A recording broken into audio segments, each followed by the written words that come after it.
Sometimes we carry this pain inside us for years, like a heavy stone that weighs on our soul every time we remember the person who is gone.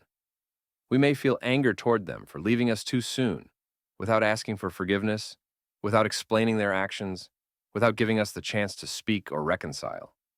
Or we blame ourselves for not having had the time, the ability, or the willingness to find the right words while we still had the opportunity.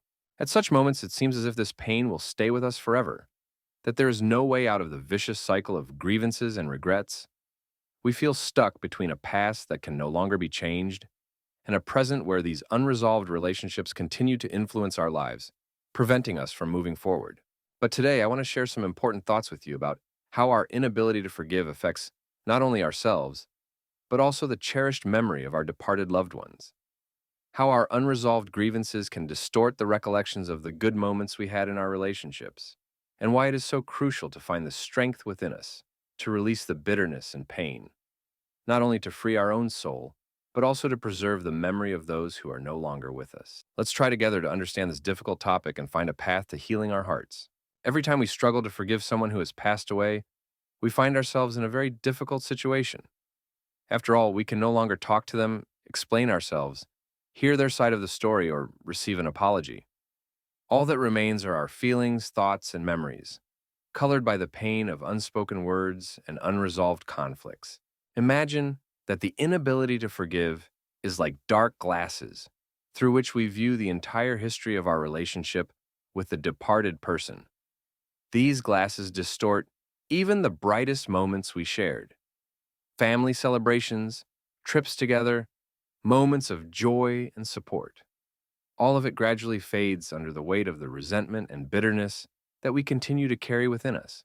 What happens when we cannot forgive? Our soul becomes trapped in a closed loop. We replay hurtful situations over and over again in our minds, search for explanations for actions that no one can explain to us anymore, invent possible justifications, or, on the contrary, strengthen our resentment even more. And in this vicious cycle, something very important gradually gets lost: the true memory of the person, of who they really were, with all their strengths and weaknesses. It becomes especially difficult when we realize that we will never be able to change the situation in the usual way, by talking, explaining ourselves, or making peace. And here arises the main question: what do we do with these feelings? How do we find the path to forgiveness when we no longer have the chance for the resolution we are used to? How do we preserve the cherished memory of the person without allowing our inability to forgive to poison all the good memories? When we cannot forgive someone who has passed away, it deeply affects our memories of them. A dark shadow seems to cover the entire history of our relationship, and even the happiest moments begin to feel less joyful. It's like an old photo album, where someone has taken black paint and covered parts of every picture. The photos are still there, but the joy of looking at them is gone. Our brain is designed in such a way that when we are filled with resentment and the inability to forgive, it starts to selectively highlight negative memories. Even if we had many good moments with that person, it's as if we attract, like a magnet, only those situations where we felt pain, resentment, or discomfort. Gradually, these negative memories become more vivid, while the positive ones fade and move to the background. This becomes especially evident when we talk about the person with others. If before we could recall different stories, both happy and sad, now, for some reason, we more often speak about what hurt or upset us. It's as if we are stuck in one moment in time where that unresolved situation happened.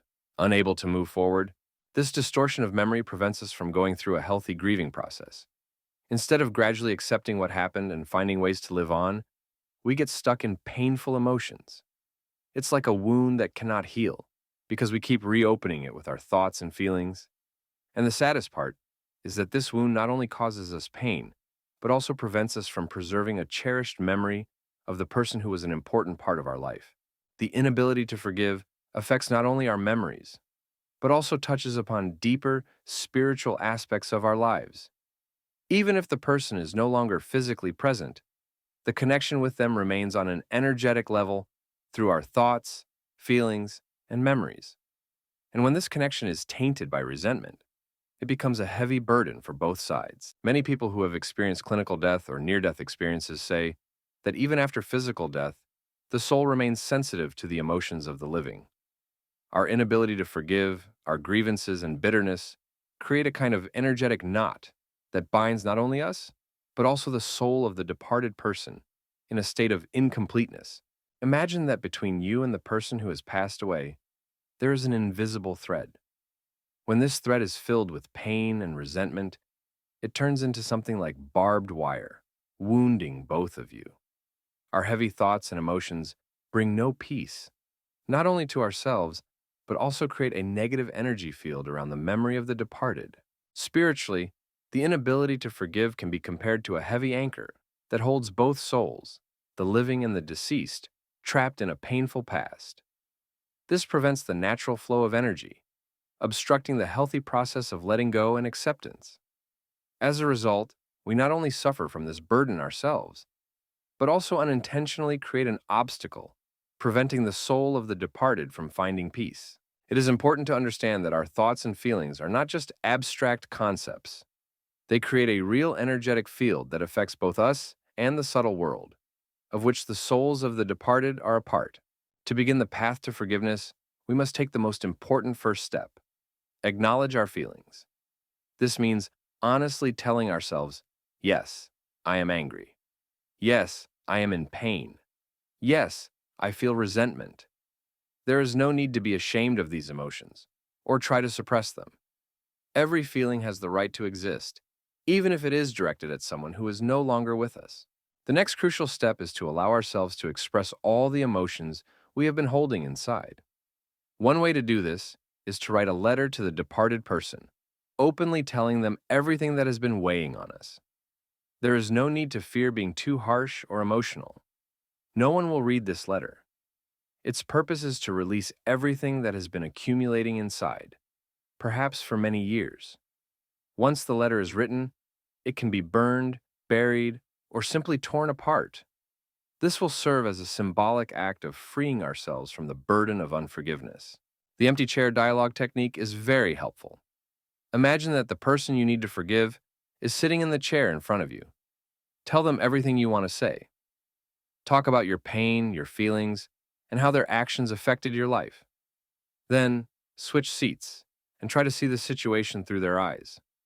You may discover something new that you hadn't noticed before. It is important to remember that forgiveness is not a one-time act, but a process that requires time and patience. Sometimes we may feel that we have already forgiven, but then a memory resurfaces, bringing back pain and resentment. This is normal. Just keep working on yourself, letting go of negative emotions each time, and reminding yourself that forgiveness is, first and foremost, for you, to free your soul from the burden of the past. I want to share a real story with you that illustrates how the process of forgiveness works. A woman spent many years unable to forgive her father for leaving the family when she was very young. He would occasionally reappear in her life, make promises, and then disappear again. When she learned of his death, her first emotion was not grief, but anger. Anger that he never asked for forgiveness, never explained his actions, but something unexpected happened. While going through his belongings, she found an old journal. The entries revealed that her father had suffered from severe depression all his life. He didn't leave because he didn't love his family. He left because he couldn't cope with himself and believed his presence only made things worse. The journal was filled with writings about how much he missed his daughter, how much he wanted to be with her, but how he felt unworthy of her love. Another case involved a man who struggled for years to forgive his mother for her excessive strictness and criticism during his childhood. After her passing, he accidentally met an old friend of hers who told him about the hardships his mother had faced as a child. It turned out that her harshness was an attempt to protect her son from the same mistakes and struggles that had once broken her. These stories show how important it is to try to see the full picture of a situation. Often, behind the actions that hurt us, there is not malice but a person's own pain, fears, and inability to cope with life's difficulties. Understanding this does not diminish our pain, but it helps us release bitterness and find the path to forgiveness. When we find the strength to forgive someone who has passed away, an incredible transformation occurs. It's like taking off a heavy backpack that we've been carrying on our shoulders for years. At first, it may even feel strange. We have grown so accustomed to this weight. But gradually, a sense of lightness and freedom emerges, as if we are spreading our wings after a long confinement. The first thing we notice after forgiving is how our memories change. They seem to be cleansed of the dark residue of resentment and bitterness. We begin to recall not only the bad moments, but also the good ones, the moments of joy, love, and warmth that were part of our relationship.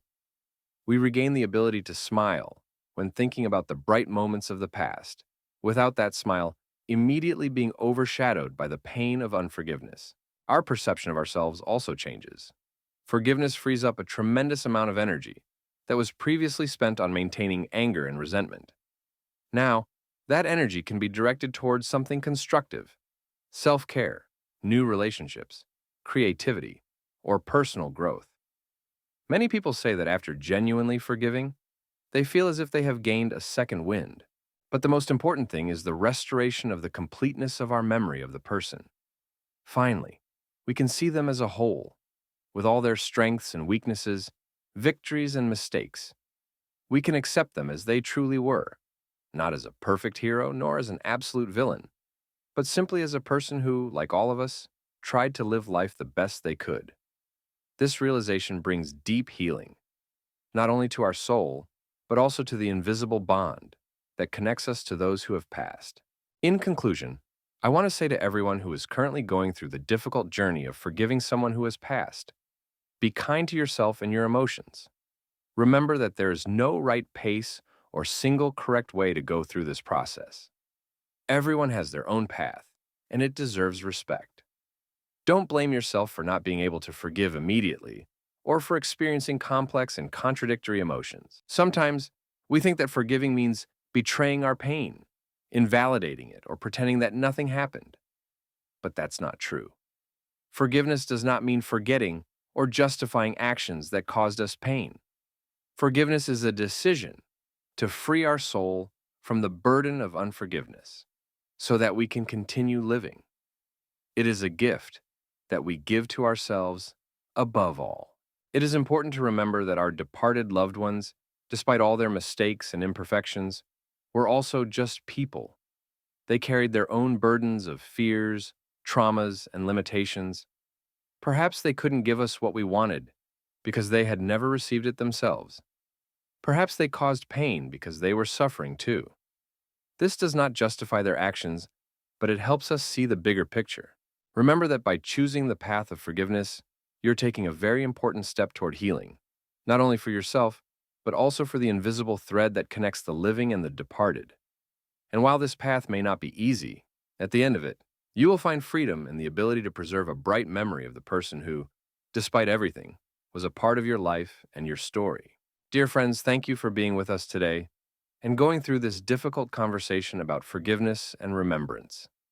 We hope that these thoughts and suggestions will help you find your own way to inner peace and freedom from the burden of unforgiveness. If this topic resonates with you and you would like to receive more content on emotional well-being, relationships, and personal growth, subscribe to the channel. And in the comments, feel free to share your experiences or ask questions. We will be happy to discuss them with you in future videos. Take care of yourselves and your loved ones. Until next time.